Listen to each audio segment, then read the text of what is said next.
Well, let me start by saying it is a really great honor to present now after Kyle's introduction, Daniel's presentation, and David's talk about his art. As David said, we know each other since 2015. It's a great pleasure to get to know Daniel and his work on echolocation and mobility. I've heard about your work, Daniel, of course, before, and it was great to hear you talk about it. I will not move around as much as you, Daniel, because I actually need to stay in contact. I fear to lose contact with my PowerPoint slides. And as I have learned from Georgina Klieg, these are assistive technologies for the sighted. And I will try to do as much audio description as I can. So the title of my talk is Sonic Boundary Object: Listening Through Others, and that's pretty much what I'm interested in: listening through others, learning through others and with others. Yeah, my name is Florian Grond. I'm assistant professor in the Faculty of Fine Arts in the Department for Design and Computation Arts, and since a year now I'm also co-director for the Center of Sensory Studies with David Howes.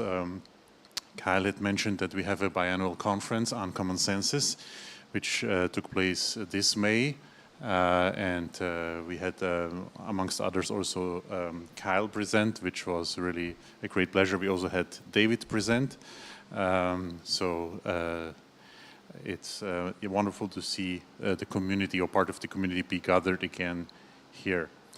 So I talk very, very briefly about my professional trajectory.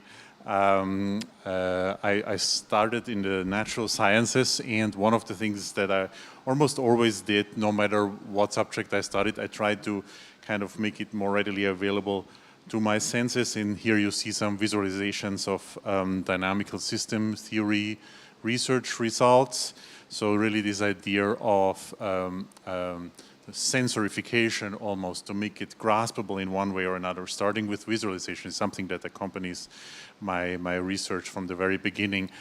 I would then move on and also kind of make 3D objects. This is a CNC milled simulation of a neural net, and you see the moment of synchronization of the neural net, and that's why I called it Eureka, as the moment when a new idea emerges, and you see a visualization of the simulation and 2 photos of the 3D object. It's like waves in the sea with one larger wave front building as the moment of insight, the Eureka. Here again an audiovisual piece. I called it Here and Now, which included audio and also a projection onto the floor. And the reason why I'm showing this to you is that what I projected onto the floor were moving white lines, and whoever stepped into the installation would always kind of kneel down and try to touch it. And yeah, it reminded me that often one way of understanding, it's literally to grasp what you try to understand. To grasp something, it literally means to understand. So again, this involvement involving all different types of senses to make sense of the world, which also led me, for instance, to 3D print chaotic trajectories, chaotic attractors. As you can see here, also always coming with some technology. There was an interactive table that allowed you to navigate these simulations. We will come back to the topic of simulations later. In my PhD, I had the privilege for the first time to collaborate with a blind expert, with Trixie Drossard, a math teacher, and together with her and my PhD supervisor, back then Thomas Hermann from the University of Bielefeld, we designed sonifications for mathematical functions. As someone who is interested in science and has also been brought up by Kyle, sometimes we want to understand real objects in the real world, but it's equally interesting and important to try to find representations for more abstract concepts. And that's one of the reasons also why I like your work, David, so much, because you sit so beautifully in the middle. You start with concrete objects, and you always gesture to much more abstract and philosophical thoughts with them. Then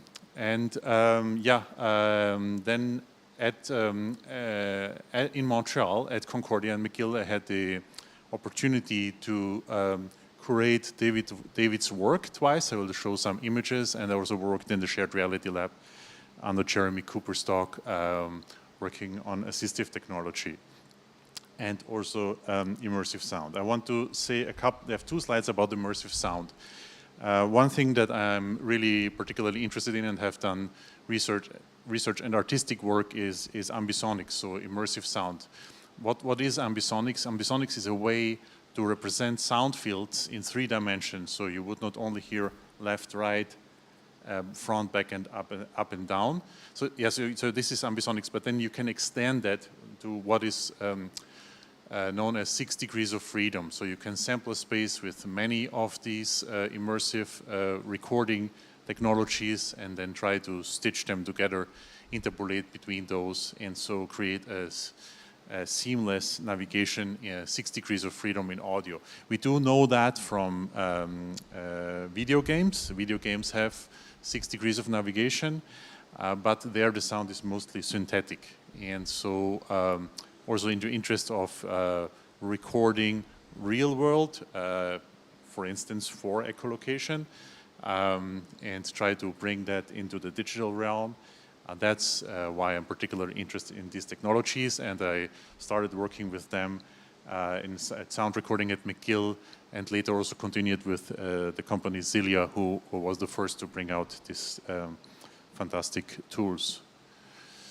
Yeah, here's a couple of publications, and again, a schematic depiction of volumetric audio. Yeah, with multiple of these immersive microphone arrays, 360 microphone arrays, we also developed new recording techniques, I would say, to increase the sense of space and immersion. And when you record music, you're often not so much interested in really faithfully depicting the space, but more create a sense of immersion through giving you a sense that the space you're in is large. Nonetheless, you have a very clear sonic image of the musicians. And so that was more like recording technique, but all interested in creating a sense of immersion. Then I would like to continue with another project. And this was the project that I could show at the Blind Creations Conference in 2015. It's called the Haptophone. And it started out with the idea, well, could we make sculptures audible? And had I known of Daniel's work and could I have taken a training with him, I would probably be able to hear sculptures.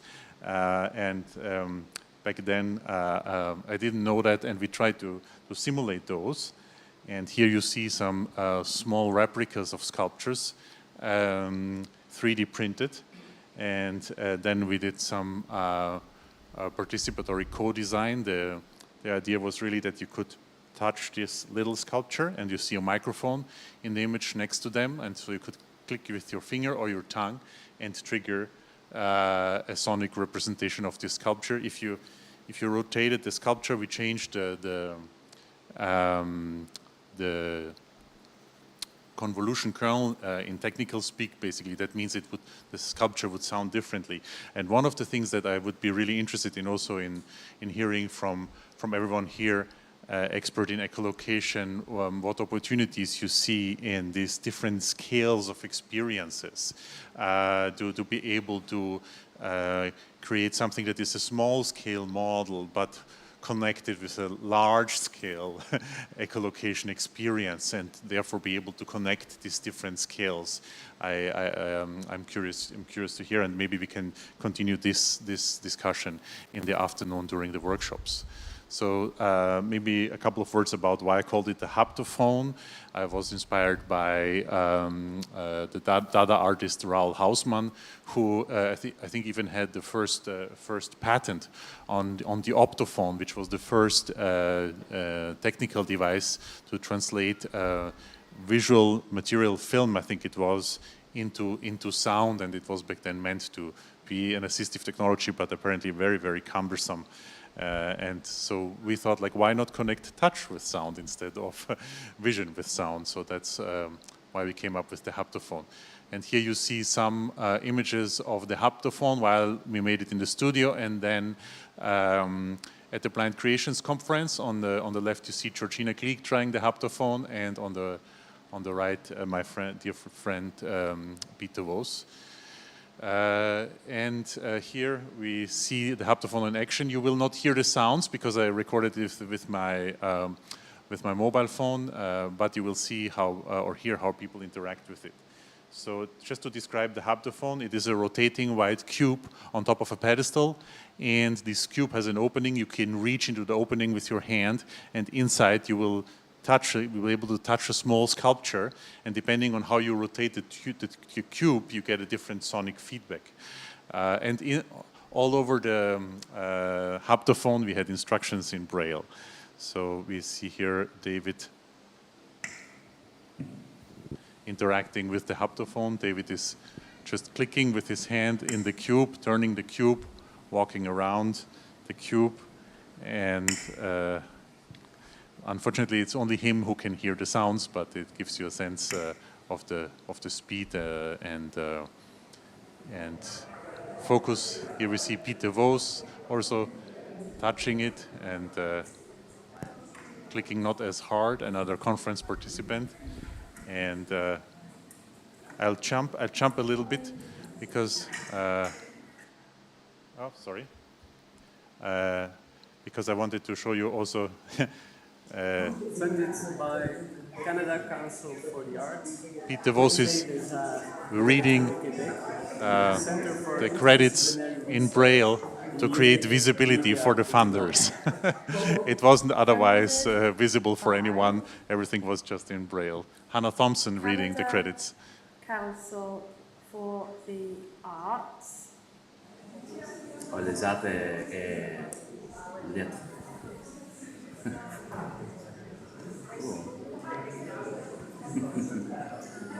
Thank you, Quebec. Merci, Quebec. Yeah. So the haptophone, it was much appreciated at the Blind Creation Conference. I was very happy to build it and test it with many participants. And I can show during the workshops also some of the sonifications, the sonic representations of the sculpture. So as I said, it was at Blind Creations that I met David Johnson, and David agreed to come to Montreal and show his artwork, and I'm still grateful for that. We could put together two great exhibitions. The first one, Sculptures from the Inner Space, Please Do Touch. You see the two posters of the exhibitions here. On the left, Sculptures from the Inner Space, and on the right, Hands On. Hands On was an exhibition together with Rosalind Driscoll, a Boston-based artist, sighted artist, but who makes all her works such that they can be touched and they are meant to be touched. So that was a wonderful dialogue. We see here a photo of David Johnson and a sculptor from Montreal whose name I can't remember, but both are exploring with their hands. I think it is Citrus Corners, these little peaks, and I'm sure David can tell you more about Citrus Corners. You may even have it with you, or maybe it's other works, but we can talk about Citrus Corners with David after. And this is the exhibition view, and you can see here Too Big to Feel, the land art that David presented earlier. We could also show it in the exhibition.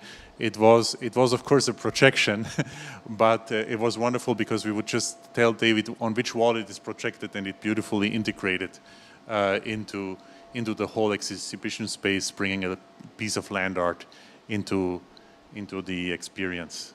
And here you see David in conversation with Rosalind Driscoll, touching one of Rosalind's work. Here with another exhibition visitor. And all works are picked up from their little presentation plates and being explored by touch.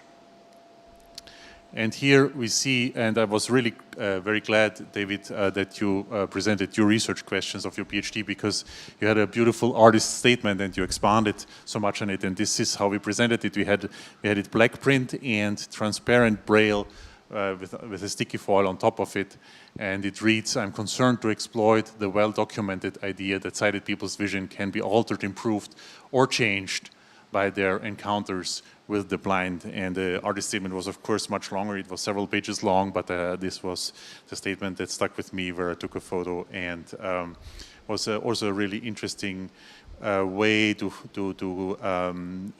create transparency, literally, across sensory abilities with the transparent braille on top of the black print. I want to take some time in memory of my friend Pete de Vos, with whom I did lots of research, and I'm very grateful to Pete. He passed away last November, and we had a commemorative session for him at the Blind Creations Conference. Pete was a blind literary scholar and writer, and he was a postdoctoral scholar in Montreal at the Center for Sensory Studies, which I co-direct now. Back then, he was supervised by my colleague David House, and I met Pete already at the Blind Creation Conference, where I also met David. And so here we see one image of Pete, where he is actually touching David's work, Eggs. And I want to say a couple of words about David's installation, Eggs. Eggs are egg cardboards, egg trays, cardboard egg trays that are cast in cement. And David, please correct me if I'm wrong. Then there are casts of eggs in concrete that are sitting in it. And so what I've learned is that these cardboards are 2 by 3, and that's exactly a braille cell. And so David would spell with 3 of these cardboards, I think in contracted braille, if I'm right, he would spell eggs. And so you would touch eggs, and then as you touch these eggs, you would at some point read that this is actually eggs. And I think this is a wonderful piece of conceptual art, and I always show it to my students to use art to start thinking about what are affordances, and what are affordances across different sensory abilities, and that even if you think some affordances are missing, you still have the opportunity to reach deeply into very, very conceptual ideas.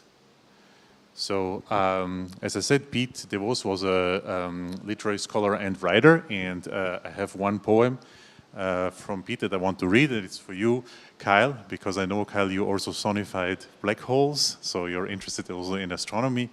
And so it's called The Blind Astronomer, and it's dedicated to Wanda Diaz Merced.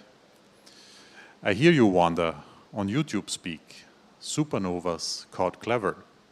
On your tongue, stars radiant break, in wonder, what the ear uncovers.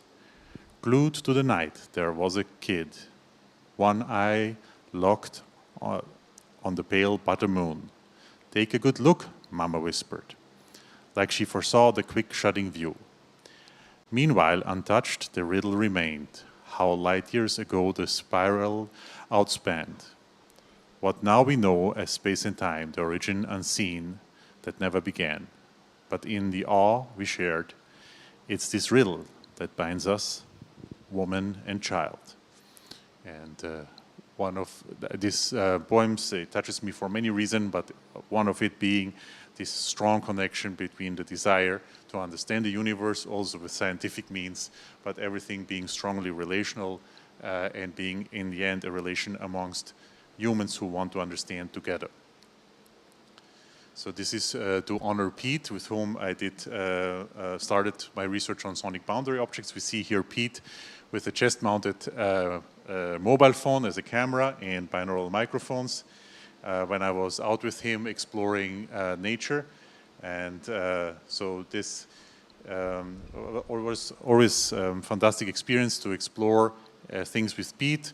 I would say sometimes I guided him, sometimes he guided me. We guided each other in different realms, but there was always something to discover for me when we were out and about.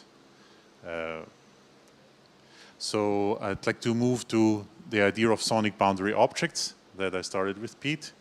So what are sonic boundary objects? It is, technologically speaking, a fairly simple proposition. It is binaural recordings that I know also, Daniel, you are doing for many years, and Juan, you're doing them as well. And the reason why I got interested in them, well, I was back in 2014-15, I was part of the Critical Disability Studies Working Group at Concordia. And what was interesting for me there, that there I learned about the critique of disability simulations, and for instance, because of crib time, yeah, that time is experienced differently by people with different sensory abilities.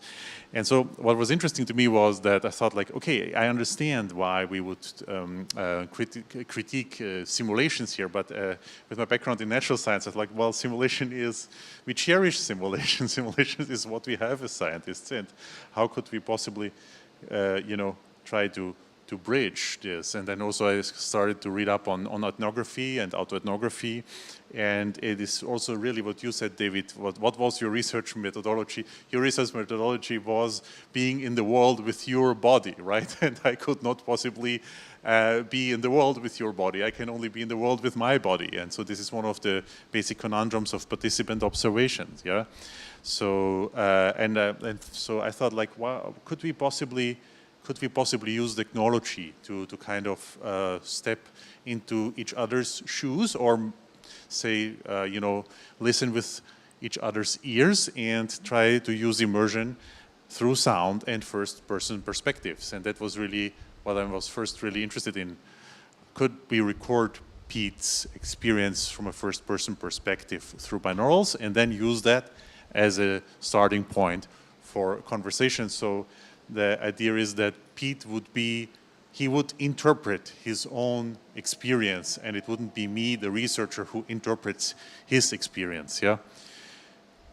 And so what we came up with, we called it the sonic boundary object, as merging the idea of the sound object by Pierre Schaeffer, phenomenological approach to sound and listening intentions, and the boundary object, a concept from sociology. So the boundary object basically is saying that there are things that that are stable as things, but that mean very different things to different stakeholders. And this difference doesn't mean that we can't deal with them. Quite the opposite. These things are actually structuring our interaction and joint action. So that's how we wanted to use binaural recordings. I have here the first recording we did walking out of Pete's office at Concordia back then. I will just play it very, very briefly. Okay, so I am Peter Vos. We are going to do this recording of my daily walk together with Florian Grond. So I consent to this recording. And yeah, we just move out of my office now as Concordia. Of course, this would be binaural over headphones, which we can't do now. So, take my cane. Just to make sure that this doesn't fall. Yeah, exactly. That's a bit, yeah. Yeah. It's really fascinating how detailed recording is. Yeah. I mean, about all the sounds you hear. Yeah.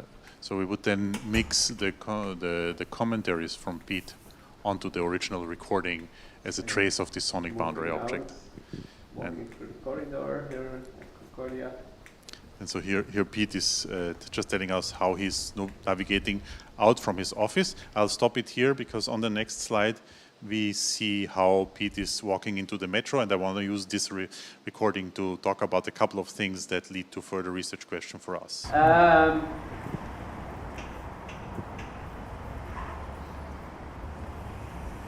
Yeah, there is also at some point, so I know when I have an open space on the left side, then I knew that I'm close to the metro, but here I'm already at the metro, I hear.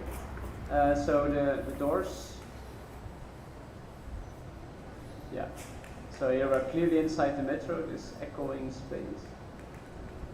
And then it's feeling for, yeah, it seems that, or the, how do you call it, the escalator is blocked off, or I don't know, or it isn't, there isn't anyway an obstacle, so I choose the stairs, which is perfectly fine, of course.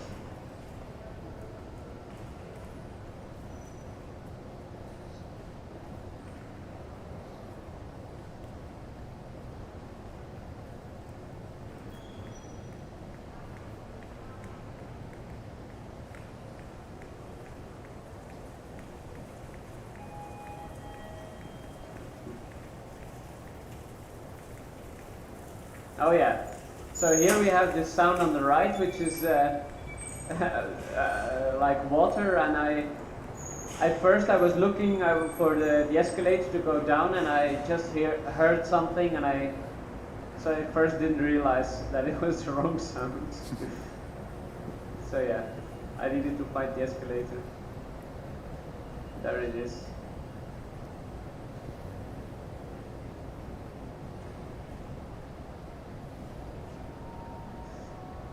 I usually stand on the right, don't walk down, not because I wouldn't be able to, I would actually like to do it, but I'm a bit afraid usually that at some point I did it a few times, and sometimes there is still some people standing on the left side, which they shouldn't do, but they do. So I stop here. These and many other instances raised a lot of questions for us. So first I was just really interested in how does Pete listen, and could he possibly tell me how he listens as he navigates. And what was really beautiful was that when he listened to the binaural, he was listening to the binaural in the first time in his life, and I listened at the same time. We had a second pair of headphones. And also this listening together, Pete said like, oh, this created a situation where for the first time for me it made sense to talk about how I navigate, so that someone could possibly understand at least parts of it and it is not just magic. So that was a really, really beautiful experience for me, that he felt that it made so much sense to talk about how he navigates. He did also, of course, talk about things that were echolocation, and Pete is also, what I've learned, a very, very good echolocator. At the same time, it was also interesting that I know that Pete often he was mind wandering, and then sometimes he just didn't want to listen as closely as he needed to. So that's why he mixed up a sound that was on the right that he took for an escalator, and then he said like, well, of course it was absolutely clear that was not an escalator, but I just didn't want to pay attention. So I think it was wonderful because it brought in all these kind of real world stories about how he was in the world with his skills, but also with his own mind, and also how, for instance, standing on the escalator would trigger a whole reflection on the etiquette on the escalator. And I was, of course, extremely pleased that with the binaural recording itself, it placed Pete so strongly in these situations that I didn't have to ask him anything. Actually, I thought it would have to be a long conversation and some sort of an interview. No, there was no interview. He volunteered most of this information about how he navigates this world. So we created a couple of videos highlighting different aspects of navigating Montreal. And here, for instance, we would listen together in the Sound in the City workshop in 2016 at McGill, and we had several headphones, many people being able to listen, and that's also, I think, an interesting way to kind of share this, to create this shared listening experience, listening together to one experience and being able to share it and talk about it. Yeah, I want to add another poem from Pete, because I think it fits navigation. Winter Wonderland in Montreal. The tip of the cane misses every curb and flower bed. Between Maisonneuve and the old port, the city has put on a crunchy, icy poker face tonight. My slippery gamble to bluff my way home. Tires keep left on the slushy road. The only mark of do not tread in this muffled empty. Navigating without compass, counting crosswinds. At the third that nearly trips me, turn right. Cloaked voices and padded arms pilot me from Metrogate to worldless stoplight. From one side past columns of growling beasts to a shaky snowbank again. Trust is giving in to collision with ever-changing passers-by. Just around the corner here, then a sudden spatter on the footpath, still shaking itself off like a soaking wet dog, too filthy to touch, but it's the big O from the neighbor. I let out a breath, with knees soaked through in the order returned, leaning firm against my forehead, the bony facade, a beacon for me, like yesterday, the harbor's not far now. And well, for many of you who know Montreal, Montreal in the winter, it is full of snow, and there is all sorts of references to how difficult it is to navigate. And of course, everyone complains, sighted and blind alike, but how navigational challenge changes in wintertime, I think is very beautifully captured here. You may wonder what columns of growling beasts are. These are the snow removal trucks. Yeah. Okay. I think I'm might be running out of time. Do you give me another 5 to 10 minutes? Yeah. Would that be okay? Yeah. Okay. So I want to quickly jump to another project I did with Pete. We called it Performing the Monument, and I will jump right to the video.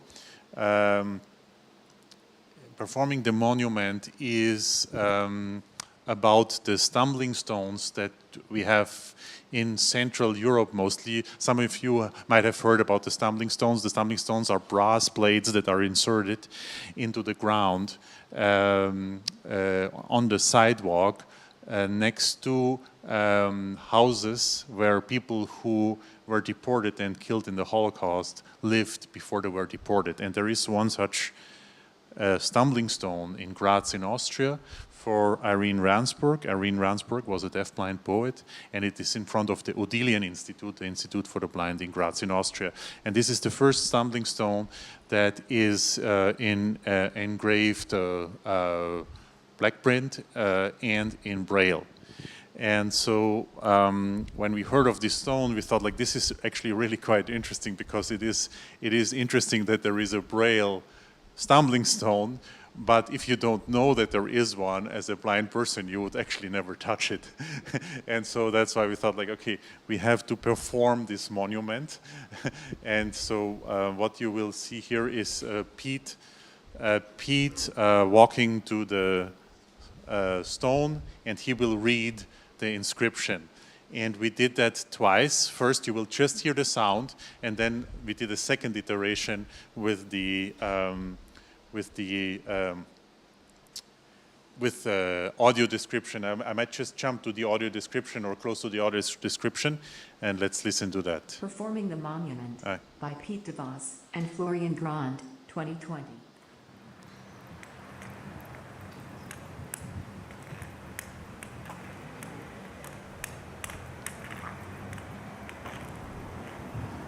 Oh, this is the stone already.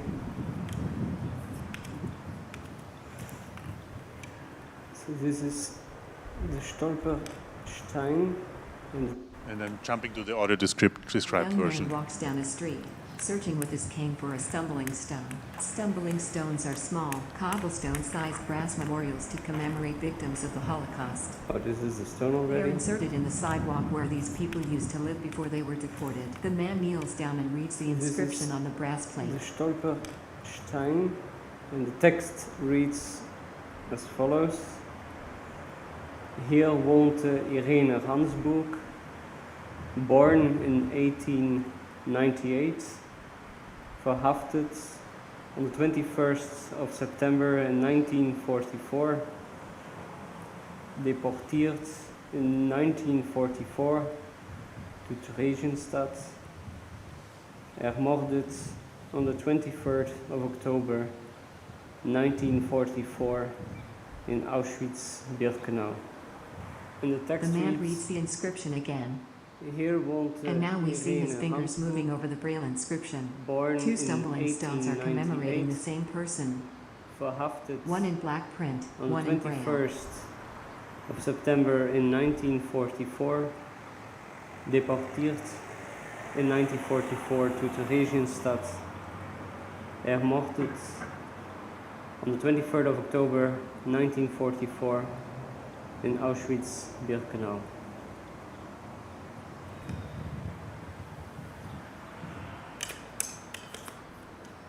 Irene Ransburg was a deafblind poet who lived in the Odilian Institute in Graz, Austria. Yeah, and so there's of course various aspects that we found after recording this that were really interesting Tuah's speed, for instance, immediately noticed that to read this commemorative plate, he would have to kneel down, and he would kneel down for Irene Ransburg. And that's also how he called the blog post on his website. The other thing is also that audio description, we often think of it as very functional, but when I play, for instance, this video, in North America, nobody knows about these stumbling stones. Not everyone shares the same history of Central and wider Europe. And so suddenly the audio description starts to add context that helps explain what this performing the monument, what it actually means. And so it made us reflect on the notion of the blind spot I would say like in much larger context, also in historical context that you may or may not have. And so that audio description is not always only about describing what you could actually see, but has a much, much larger scope. Okay. I want to finish with one project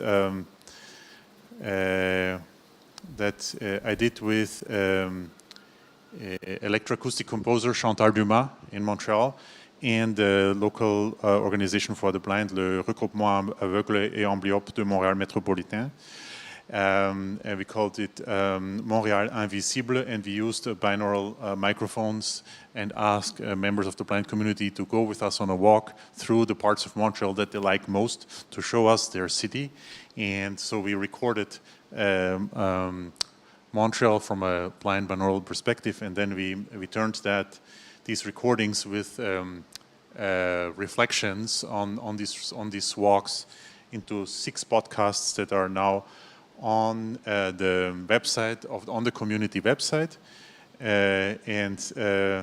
within this project I connected with Vytautas Pučionis, a blind composer and ornithologist, and we play this section very briefly where he is walking with us through a park, and he is explaining all the things he hears.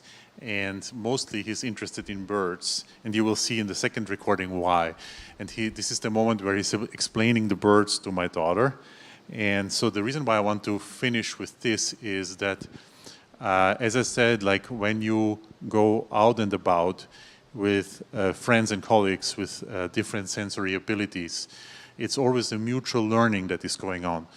I see it as access being provided into different worlds, and it's going both ways. And here I think is a very nice testimony how this is going both ways, because Vytautas is telling us everything about the birds and how to recognize them.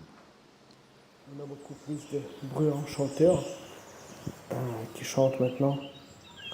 It's in French, but... Ça, c'est un cœur rouge. On a beaucoup de virilles mélodieux. C'est quoi le bruit que font les vrillons mélodieux? Alors, les virilles mélodieux. Et ils sont très denses. Attends,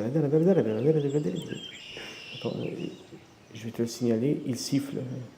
Attendez. Attends. Voilà. Voilà, encore une fois.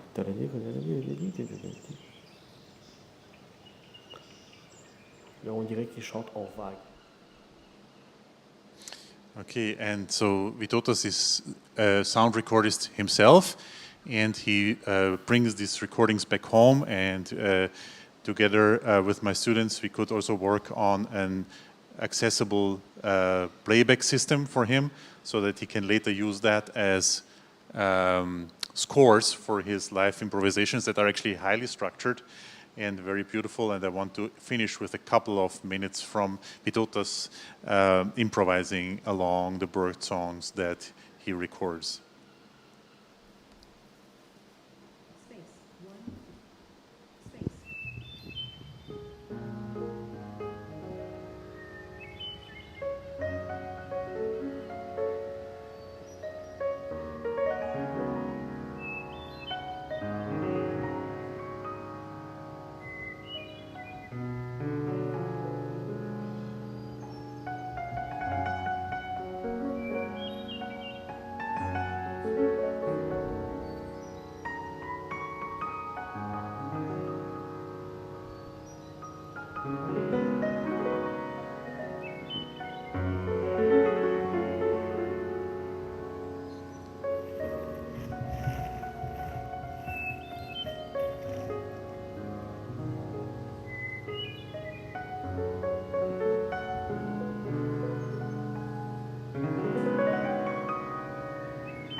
Okay.